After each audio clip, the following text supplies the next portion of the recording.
Кожная размова пра беларускую мову абавязкова сутыкаецца з «а вось у Швейцарыі 4 мовы». Таму тлумачу.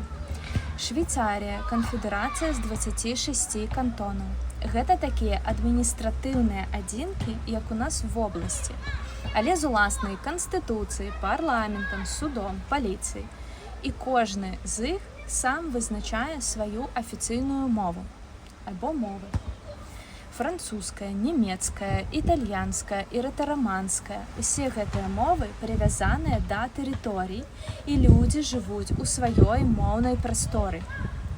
У Швейцарыі няма моцнага суседа, які выкарыстоўвае мову як інструмент палітычнага ўплыву ці нават агрэсіі. Такім чынам, у Швейцарыі шматмоўнасць – гэта вынік натуральнага гістарычнага развіцця, пры якім мовы заўсёды мелі аднолькавыя правы і ніводная з іх не дамінавала пад знешнім прымусам.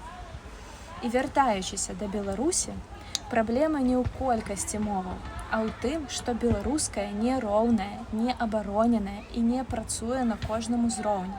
Яна не можа быць раўназначнай, бо яна дзесяцігоддзямі была пад ціскам, прымусова замянялася расейскай, што прывяло да рэальнай пагрозы яе знікнення. Пакуль беларуская мова ва ўразлівым стане, усе размовы пра швейцарскі досвед – гэта проста спроба апраўдаць каланіяльную спадчыну.